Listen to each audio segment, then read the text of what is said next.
What are the 10 most intriguing mysteries of the unknown? Do we live in a populated universe? When I first realized I was an abductee, I was furious. I was angry. Do our souls live on after death? I looked around and saw no one. I realized I had seen a spirit. Believer, skeptic, or downright debunker, we all have an opinion. Join us as we count down the bizarre, the sublime, and the terrifying on the Ultimate 10 Unexplained Mysteries.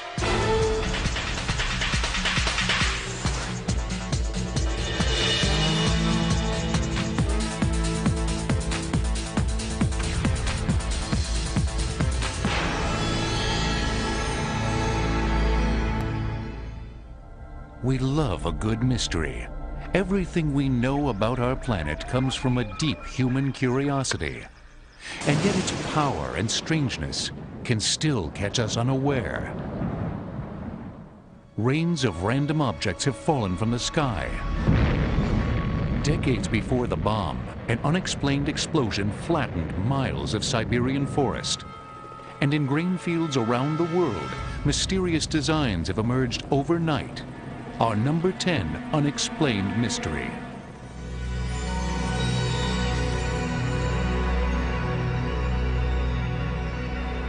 In the 1980s, flattened circles of grain began appearing in fields in England. Since then, over 2,000 crop circles, ranging from simple shapes to complex pictograms, have shown up in Japan, Australia, the former Soviet Union, and the US. Debate rages over whether these designs are extraterrestrial, natural phenomena, or man-made hoaxes. Today's crop circles can be mathematically complex and extremely precise.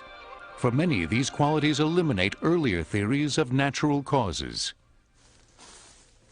Are they also beyond human limitations? We are now into designs that are much more complex than the simple designs of yesteryear. In short, there is much too much going on for me to believe that the pranksters, the hoaxers, play any major part at all in today's crop circles. Well, in fact, we've heard that all throughout history. We've heard that the Egyptians were just quite incapable of producing these wonderful mathematical things called pyramids. You know, they really had to have alien help. And that's really a form of racism, isn't it? Crop circle researchers point out that the flattened wheat is physically changed. Effects on plant growth can be seen for years. The plants are indeed disturbed well beyond anything that you and I could inflict on a plant. Something is going on that indicates that we are not alone in the universe. Now that's exciting. But not everyone is excited. The difference in crop circle plant structure versus the structure of plants outside the crop circle may be simply because of the way the crop circle was made. So this doesn't mean they're magical or extraterrestrial or anything special. Information theory would suggest there are much better ways of communicating with human beings, saying that you are not alone, than simply making very ornate patterns in a wheat field. So, are crop circles practical jokes or alien contact? While some circle hoaxes have been revealed as pranksters with planks, thousands of other crop circles are still unexplained. If it isn't a hoax, then we start to use our heads to find out where it is that we stand in regards to an intelligence that is coming to us from elsewhere. My theory is that indeed we have visitors to this planet. Mainstream science has not yet taken crop circles seriously, but the messages are out there, written across our wheat fields for all to see.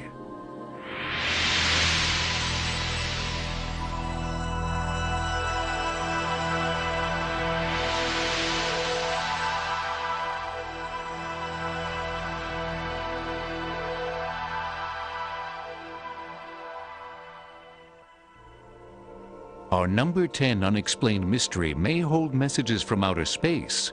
Could number 9 hold messages from heaven?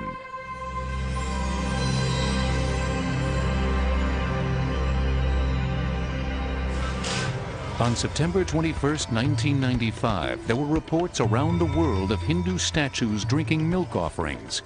Thousands witnessed this phenomenon, and the city of New Delhi ground to a halt as millions left their jobs to test their own shrines. Miracle or mass hysteria? With all the important things going on in the world, all the great places where God could be doing some really meaningful miracles, that's the best God can do, is absorb, soak milk through his representative stone statues. I think it's pathetic. The Catholic Church also takes an unexpectedly dim view of most miraculous claims. A figure appears by some normal natural phenomena of discoloration on a glass window, and it looks a bit like an outline of a picture of the Virgin Mary. Well, people get all excited.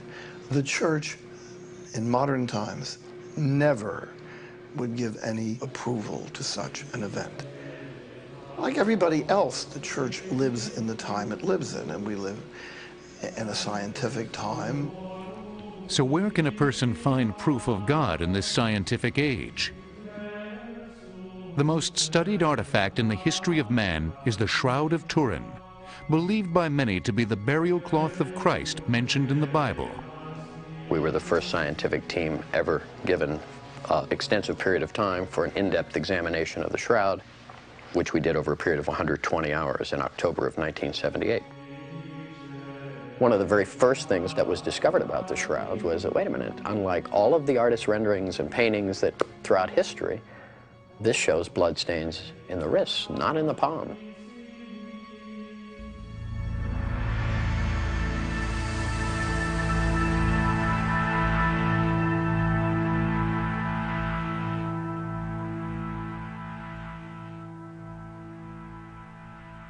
The shroud also shows scourge marks from a Roman whip and blood from a crown of thorns.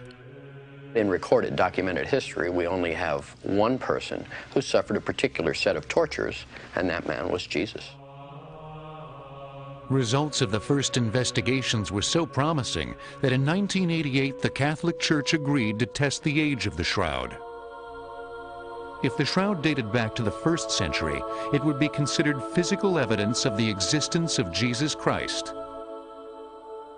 But carbon-14 testing revealed that the shroud dated back no earlier than the 13th century. For some, this was enough to dismiss the shroud as a hoax. But there were factors that called the accuracy of the test into question. The protocol itself was modified at the last minute. Rather than 7 tests across different sections of the shroud, it was narrowed down to 1 test.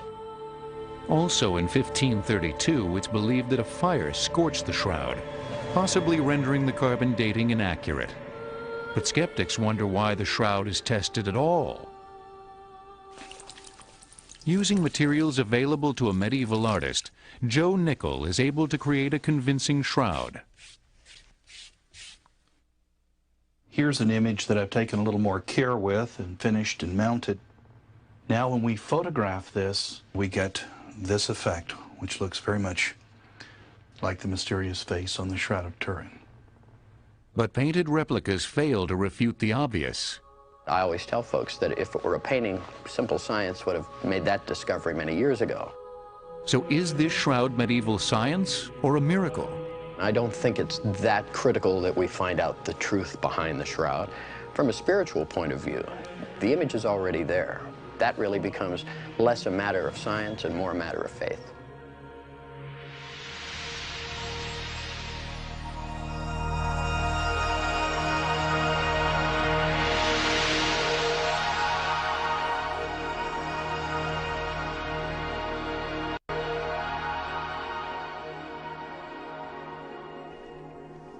While number 9 appeals to our spiritual hopes, unexplained mystery number 8 has a grip on our darkest terrors.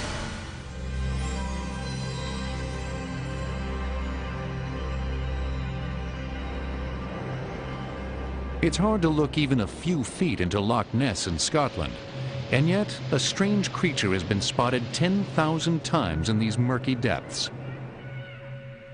Although one famous photo of the Loch Ness Monster has been revealed as a hoax, millions of dollars have been spent searching for the beast in the loch. The best evidence so far is little more than a few ambiguous sonar hits. In the case of Loch Ness, it has been searched for 40 years. No one has found anything. You have one small loch in Scotland that should contain the monster. There's nothing there. I'm sorry, there's nothing there. The same has been said for the most famous monster on land. Until the first gorilla was brought out of the jungle, accounts by African explorers of giant hairy beasts were discounted as fantasy. So is it possible that there is another undiscovered ape roaming the world? This one reaching heights of up to 12 feet. In the United States, the Indians have a long tradition of knowledge of the existence of this creature. It's not something that just has started in the 50s and 60s when the name Bigfoot was popularized. Reports of upright apes are not limited to the U.S. China, Russia, and South America all have their hairy wildmen. I mean, you're crossing a wide range of cultures, socioeconomic backgrounds, and even time. And people are still reporting the same kind of thing. That's the kind of anecdotal evidence that means something.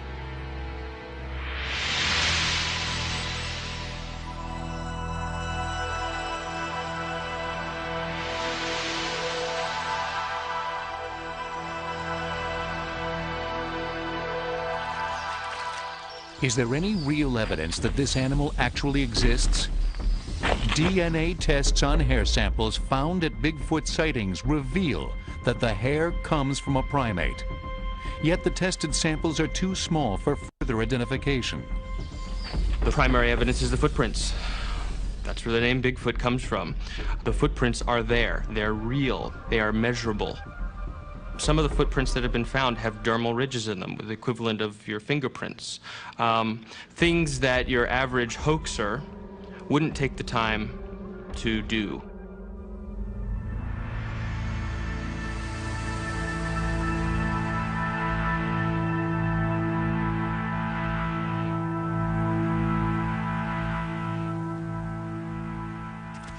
But do individual hoaxes explain the footprints that have been found worldwide? The consistency of the tracks over decades and spread geographically across the United States, to have such a concerted effort of hoaxers is really more difficult to conceive than the idea that there is a Bigfoot creature roaming around. The only way Bigfoot could exist for this long is if there was a decent-sized breeding population. And since these things have been spotted all over the world, there would have to be countless good-sized breeding populations. Statistically speaking, by now we would have found some bodies, and we haven't. So in my opinion, they don't exist. But some say it's also hard to find a bear carcass, and nobody doubts that bears exist. When animals die, the other animals spread the carcass around, and so it just doesn't last very long. But without bones, blood, or a body, Bigfoot remains relegated to the forests of mythology. The only way to definitively prove that there's a Bigfoot out there is to bring in a body. We keep saying it's just a matter of time. Until that time, humans can only wonder about the existence of another primate who walks upright. From fields to forests to the face of Christ, these are just some of the top 10 unexplained mysteries, and our list gets even more bizarre. Next, we climb aboard an abandoned ship in search of mystery number 7. Hey, this is a good day for a ghost hunt.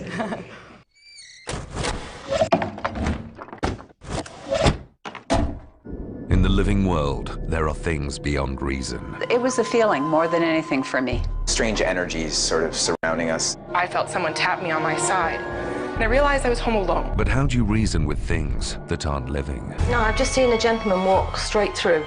There was a cover-up, and it's perfect. The Lord is my shepherd, I shall not want. She's panicking. Guiding spirits into the light. Rescue mediums. Saturdays and Sundays on Zone Reality. Once you step through these doors, it's serious. Some people have died, some people have lived. Working 24 hours straight can be a regular shift. We can go longer. And where your first thought might be their last rites. It's remarkable how the body can heal itself. In Trauma, the theatre's a stage where every act could save someone's life. It's about as good as it gets. Discover the stories behind the statistics in Trauma. Saturdays and Sundays on Zone Reality. Britain's obesity rates are enormous. I know that it's the wrong food for me, but I can't stop it. Every day's a struggle. Diets don't seem to be working. These are people who have tried everything. So the last resort is going under the knife. Meet the surgeon fighting to restore the nation's health. There is no margin for error. I've lost 7 stone in 7 months. People smile at me now. Fat Doctor, Mondays to Fridays on Zone Reality.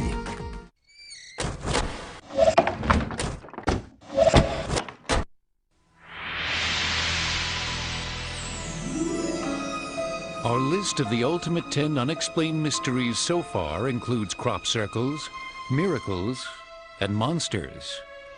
Number 7 deals with this world and the afterworld. In Alameda Bay sits the last of a great line of warships. No longer in active duty, the only inhabitants of the USS Hornet are the many who have died and returned to spend eternity aboard. I feel it really strong. I don't want to. I really feel it strong. Not over there. It's in that corner. It's in that corner. It's in that corner, yeah. He burned himself. Ow.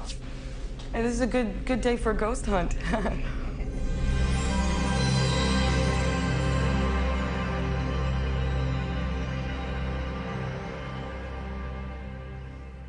As long as there have been people, there have been ghost sightings. In the records of ancient civilizations, there is talk of spirits of people after they have died, whether they've gone to an afterlife or are stuck around here. So this is a very ancient thing because it's part of human experience.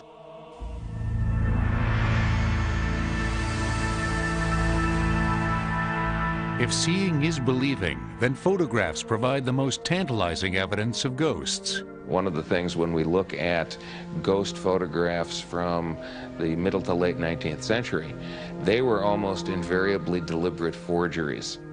Most of the ghost photographs that are made today are created by accident.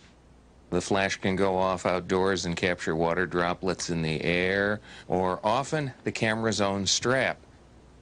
I'm going to take a picture of our model here, and I'm going to dangle the camera strap in front of the lens, and we'll see how that photo comes out. The person knows that he or she didn't see anything like that, so the assumption is made that this is some sort of a paranormal event. But what about cases where more than one person reports seeing the same ghost? On the USS Hornet, 3 people say they have seen the ghost of Rear Admiral J.J. Clark.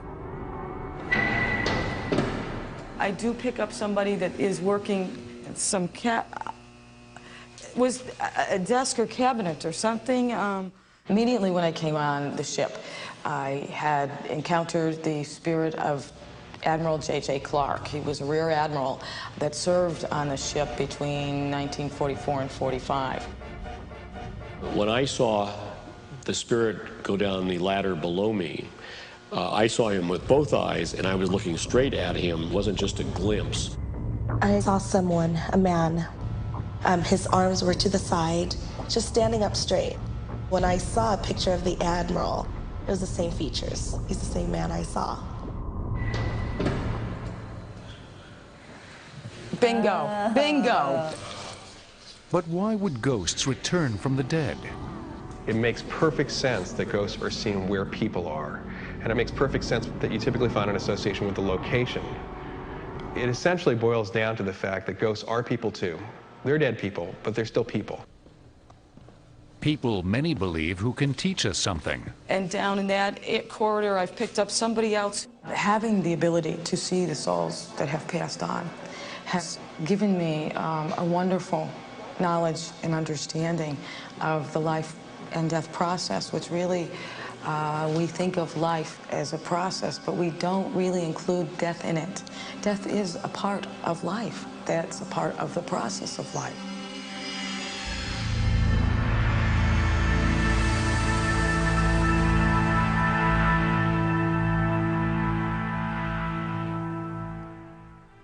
It may be comforting to believe that we don't disappear after death, but for those who are still alive and healthy, the number 6 unexplained mystery may be the trick to staying that way.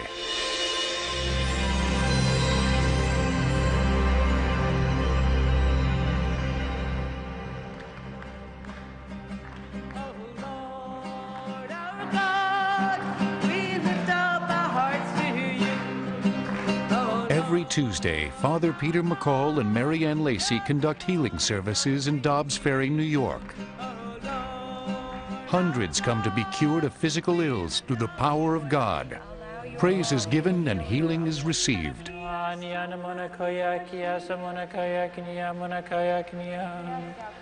know that it was God's hand that healed me.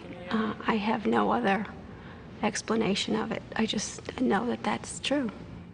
The biopsy showed negative. Wasn't any signs of cancer. Do I believe it's a miracle? Absolutely.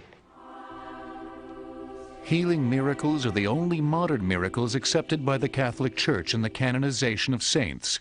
As such, they are rigorously tested. For a healing miracle to be certified, it must be a life-threatening symptom whose existence is proven by empirical scientific data, for instance, X-ray, cured instantly or very rapidly without any medical treatment, without a recovery period, and without a relapse. Help him, Lord. I credit the Catholic Church with being reasonable about their investigations. The problem here is that having a doctor say, we can't explain it, technically that's all it means. That doesn't mean it's inexplicable, which therefore requires some miraculous intervention to explain it. It just means we don't know. And I hear you're doing very well, huh? That Jesus is healing you, huh? Go ahead, Father. Most diseases get better on their own. Even serious diseases can go into remission.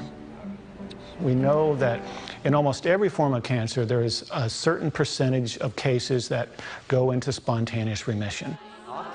We don't know why, but someone just happens to be at the right place at the right time, and their illness goes into remission. They're likely to say, I think it was the healer. Spontaneous remission is the medical term for a miracle. It means the same thing. It's the limitation of their profession, that they can only deal with physical things that they see in front of them. A miracle is beyond that. It's beyond the laws of nature. Thank you for bringing her here today, that she may experience your love and your peace and your consolation.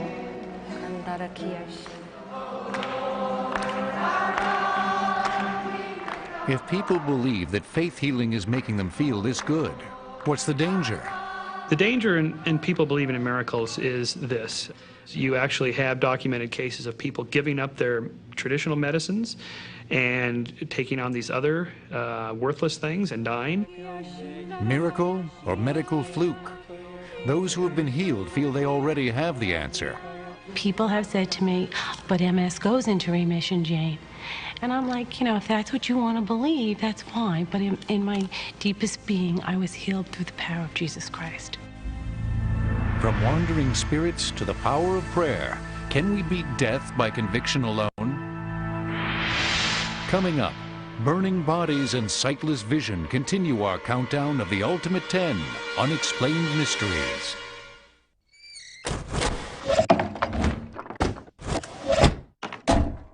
You wouldn't like these guys knocking on your door. But when the law is broken... $200,000 worth of drugs. Go. A community is in danger. The public are warned not to approach him. The danger is real, that he'll use violence. And lives are at risk. Nothing but cold-blooded murder.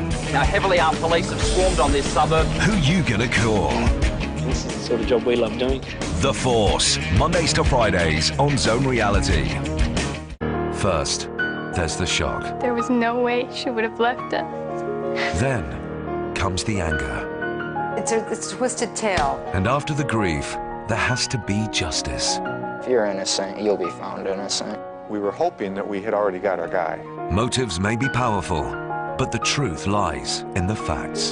There was just too much evidence there. Bringing the past to life to protect our future. Medical Detectives, Mondays to Fridays on Zone Reality.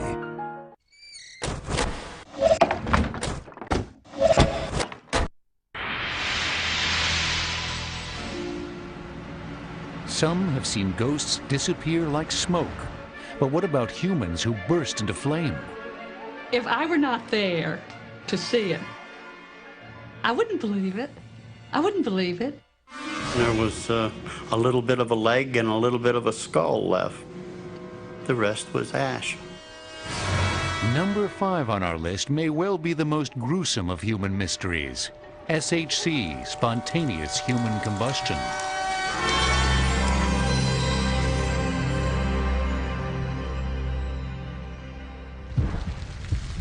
Spontaneous human combustion is the ability of the body to smoke, blister, or otherwise burn without contacting a source of ignition.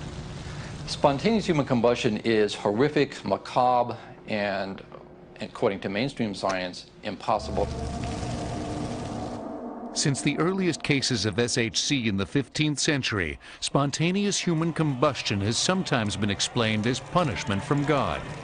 100 years ago, it was claimed that all victims of spontaneous human combustion were alcoholics and drunkards.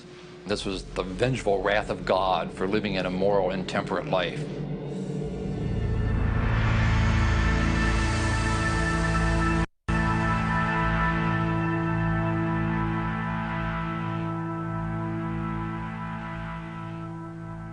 In the 20th century, there were over 300 reported incidents of spontaneous combustion, and by all reports, this phenomenon is on the rise.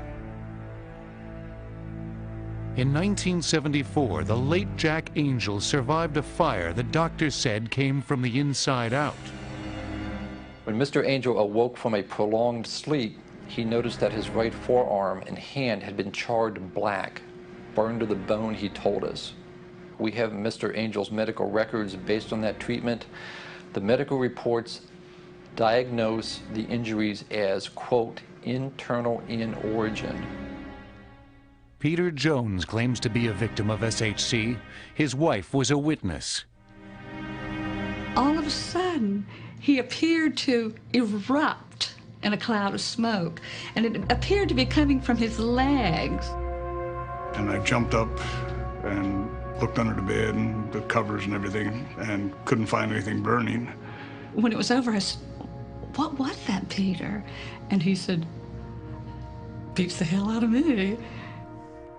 Could it have been spontaneous human combustion? People that don't think it exists, that's great. I mean, I really don't care whether they think it exists or not. It happened to me. One of the strangest and most investigated SHC cases of the 20th century is the fiery fate of fireman George Mott. On the mattress in which Mr. Mott burned through lay one lower right leg, severed cleanly just below the knee joint. The rest of Mr. Mott's 180-pound body had burned basically to powder. The individual himself burnt through the floor, and the damn house didn't burn down. So how do you do that? What could have caused this blaze? And how can a fire burn so hot that it consumes a man, yet leaves the room standing? Our people went through the electrical, went through the gas stove, went through the heater. We determined that it was not suicide. We determined it was not a homicide. The only thing possible would be spontaneous human combustion. But not everyone agrees. Scientists claim that spontaneous human combustion is not paranormal, but the product of the wick effect, in which the body catches fire and burns in its own fuel. In some cases, accidental fire deaths look just like SHC. In 1997, John DeHaan tested this theory by setting fire to a 120-pound pig carcass wrapped in a cotton blanket. One of the most startling effects of these kinds of scenes is the destruction of the bones. They actually still looked like they were intact, but if you attempted to touch them, they were like picking up a cigarette ash. They would just crumble. The experiment proved to scientists that a fire can reduce a body to ash without spreading. But for believers, there were two problems. That's not really a fair experiment because in many cases that history is called SHC. There is no external ignition. If you don't have an external ignition source, if you don't have an accelerant dousing the body to make it more flammable, then you apparently have a real dilemma, which brings us back to spontaneous human combustion. So what is behind these amazing blazes that seem to erupt from within the human body? In our 25 years of research into this phenomenon, we have yet to find someone who, having seen all the evidence, can tell us, oh yes, this is how this happened. Spontaneous human combustion is one of the great mysteries confronting medicine and mankind. If the body has the unexplained ability to burst into flame, what unexplained power accounts for mystery number 4?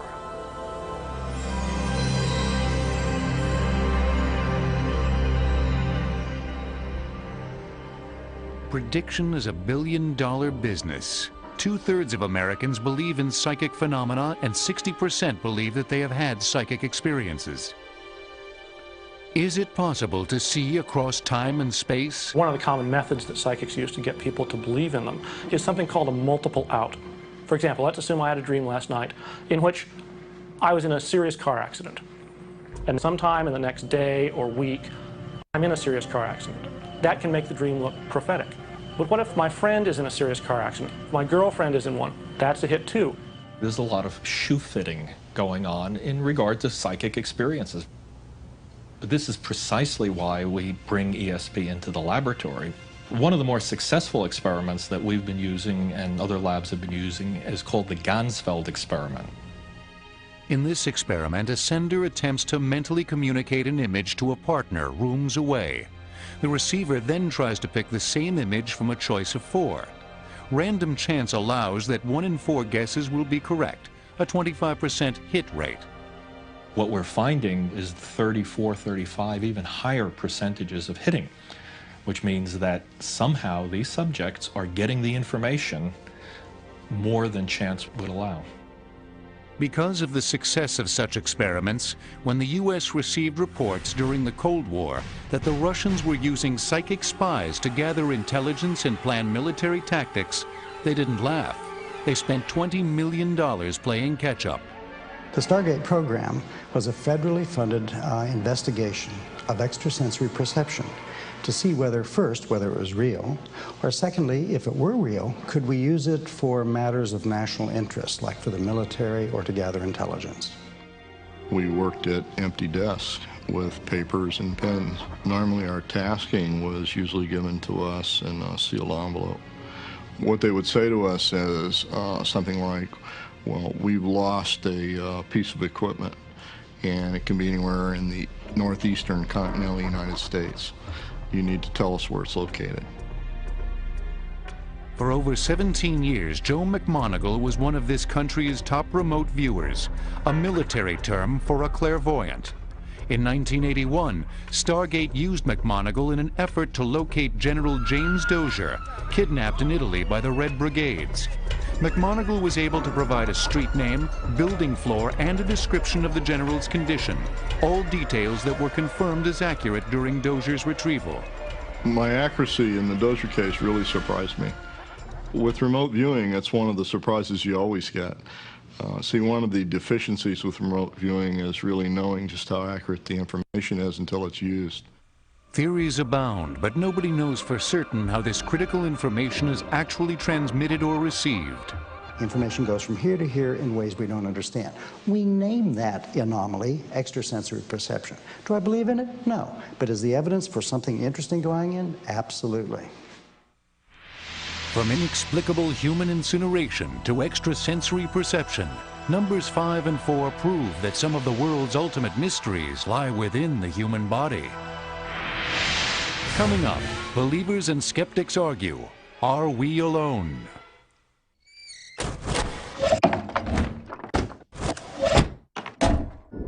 living world, there are things beyond reason. It was a feeling more than anything for me. Strange energies sort of surrounding us. I felt someone tap me on my side, and I realized I was home alone. But how do you reason with things that aren't living? No, I've just seen a gentleman walk straight through.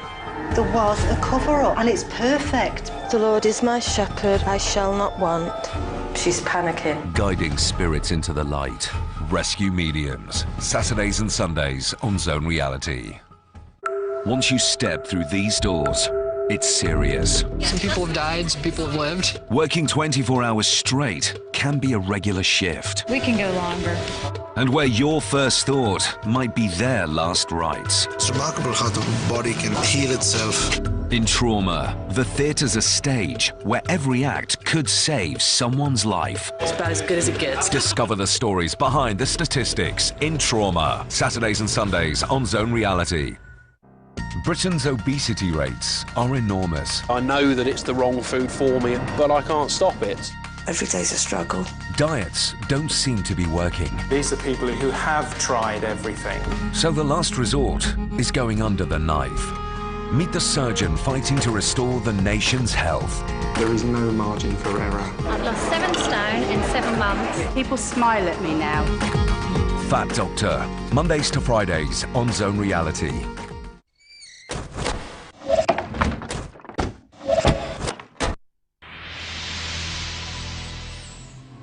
Our Ultimate 10 countdown of unexplained mysteries already includes ghosts and ESP. If spirits and thoughts may travel through the air, what about the number 3 mystery, unexplained flying objects? Say, have you all had any reports of unknown flying objects over there? No, we haven't. Oh, okay, we're wondering. We supposedly are having quite an invasion over here.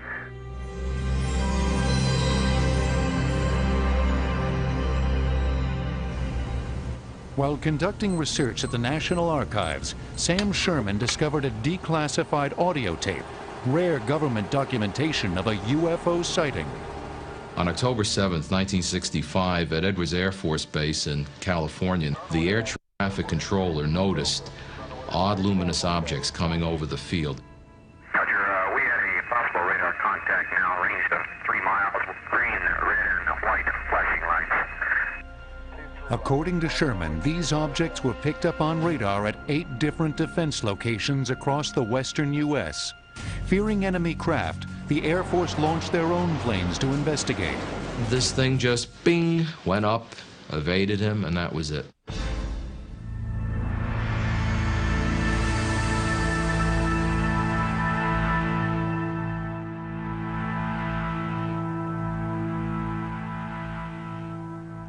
Accounts of unidentified lights in the sky date back at least to the Middle Ages.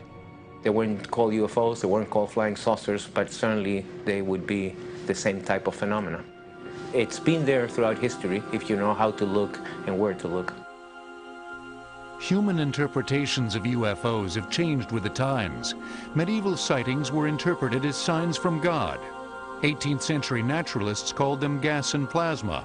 During the Industrial Revolution, these sightings became machines and aircraft.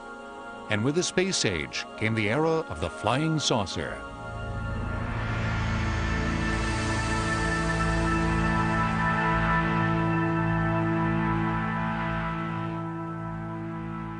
I am here to discuss the so-called flying saucers. By 1948, sightings of UFOs by credible witnesses were so numerous that the Air Force decided to investigate. For over 2 decades, Project Blue Book collected information on 12,600 reported cases of objects in the sky, from weather balloons to meteorological events.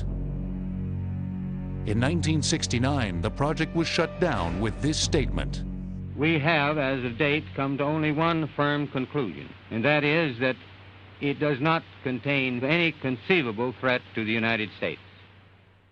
It's important to make the distinction between the question, are there extraterrestrial intelligences somewhere in the universe, and have they actually come here? There are thousands, even tens of thousands of sightings around the world annually. But most of these, of course, everyone would admit, 90%, even high 90s%, that these are natural phenomena. Many people don't even realize that the stars actually appear to move during the night. Misidentification is rampant, but ufologists insist that alien crafts bear uniform traits. They move in ways that airplanes just don't move in. We're talking right-angle turns, stop on a dime, hover, go straight up in the air, come down in weird floating patterns like a leaf. Well, we don't know what extraterrestrial or other intelligence-type craft should look like, but we know what our own stuff looks like. If we find something up there which doesn't obey the laws of physics as we know it, we can say that they belong to somebody else. Somebody else knows something we don't.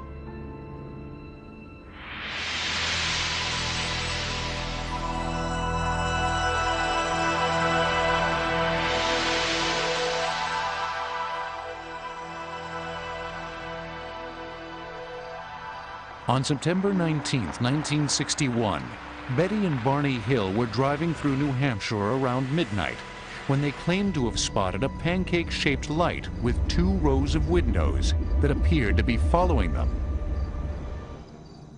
2 hours later, Barney and Betty woke up 35 miles south of where they had stopped. Under hypnosis, nightmare images of having hair, fingernail, and skin samples removed, and descriptions of small gray aliens came flooding back. The Hill story was the first the world heard of Unexplained Mystery number 2.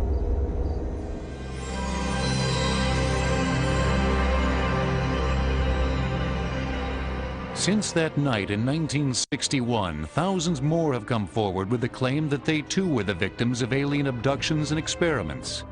An abduction experience is fast, efficient, very traumatic to the person, and very often the memory of it is partially wiped out. Debate in the field of hypnosis throws the accuracy of recalled abduction memories into question. This is a case of false memories planted by therapists through this guided imagery, this fantasy role-playing, because that's what hypnosis is. It's fantasy role-playing between the hypnotist and the subject. But hypnotherapists believe that they can prove that a hypnotized subject will not simply go along with a guided story. In a given hypnotic session, I can ask probably 10, 20 leading questions, false leads, and I've never had anybody slip up. Since most described abductions occur in bed at night, skeptics dismiss the phenomenon as sleep paralysis. This occurs when a person is in that funny in-between state between just falling asleep and just being awake. During that state, your body is usually paralyzed, but your mind is awake. Apparently the dream mechanism is kind of kicking on, so you're having these dreams, but you're awake but paralyzed.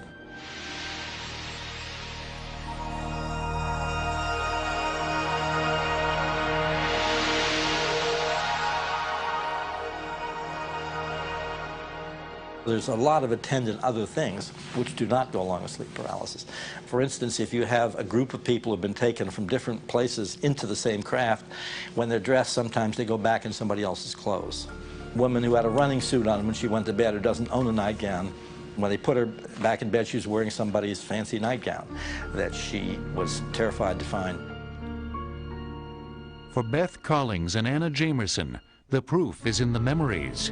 They say they have been abducted together, and more than once. Beth and I have many recollections of experiences where we have been abducted together. And one morning, we were both feeling pretty sick, and I said, something happened. And she says, well, last night, the aliens were there, and I saw them inject something in the back of your neck.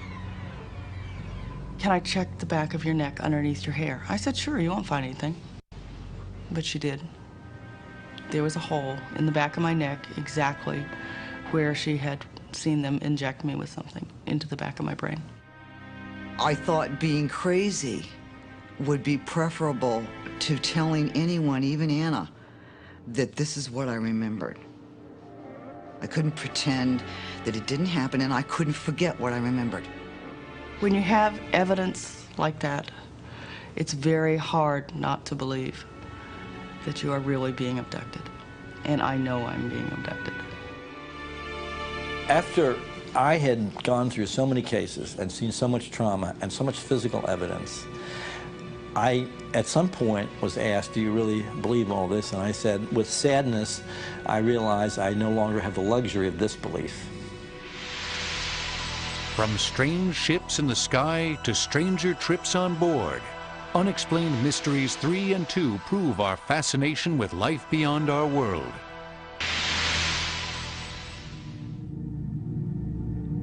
From the inner mind to outer space, the debate between belief and skepticism brings us to the ultimate mystery.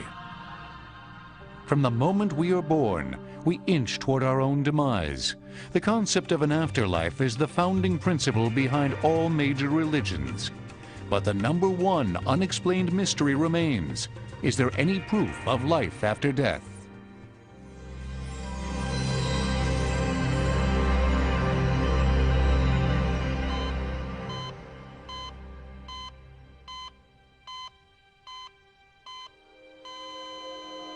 I had lost my body and I'd become a little blue star. At the time, this seemed like a very normal thing for me to have happen. I had an idea of myself going, wow, I don't have a body anymore. I'm free of my body. If you can imagine on Star Trek when they go into warp speed, how you see all the lights kind of go, whew, well, that's how it felt. And now I'm going, at what felt like, I don't know, a zillion miles an hour. Every culture has its own idea of the afterworld. But where do we get our knowledge of worlds beyond the living? There's been an effort for at least a century to examine the afterlife and visitations with the dead and spiritual communication. People don't want to die. They're crushed when their loved ones die. What can they do? Can they transcend death? Oh, I think life after death, God, the spirit world, something that's beyond the physical here and now, that's the ultimate mystery that fascinates people and cannot be tested ultimately by science, and short of going there. But you can't come back to report what happened. Or can we? Advanced medical technology can now bring people back 10, 20, even 30 minutes after the heart or lungs stop functioning.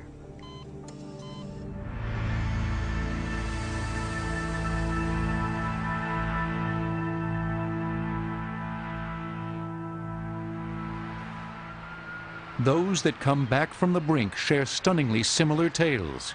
Very commonly, people have what's called an out-of-body experience. In other words, they see their consciousness apart from their body. Very often following that, they'll have a tunnel experience. At the end of that tunnel, they'll generally encounter beings of light. These beings may be deceased relatives or friends or perhaps religious figures. Very often at this time, they'll have a life review. Some scientists contend that these experiences actually describe the physiological process of death. What happens in near-death experiences from a physiological point of view is that the brain loses its oxygen supply, or its oxygen supply is reduced.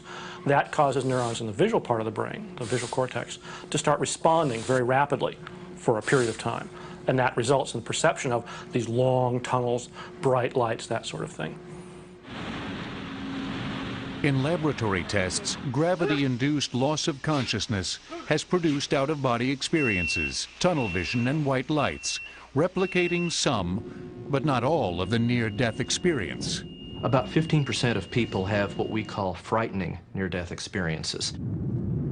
There were people being tortured and volcanoes erupting and brown sludge and screaming and people, you know, just their heads on pikes and everything you can imagine of in the classic idea of a hell. If it was true that it was just the body's physiological response to death, I would think that everyone would have an identical experience, but I didn't. Experiencers have read tags off the top of ceiling fans, recounted conversations rooms away, and even brought tangible information back from beyond. Occasionally during near-death experience accounts, people encounter someone that identifies themselves as a relative that they had during their life. And they may say, I don't remember, I never had a brother, I never had a sister. And yet, we come to find out that this was a brother or a sister who died perhaps very, very early in their life. Certainly evidential that something's going on up there. If people have returned from the brink and beyond, what messages are they bringing back? What I experienced was a huge downloading of information. Before I could ask, well, what, am I dying? I heard, We don't die. The body dies. The spirit, the soul never dies. Probably the greatest mystery that confronts humanity is what happens after we die. Millions of people have had experiences like this. This is very common. The message they bring back, very consistent. There is an afterlife, and it's wonderful.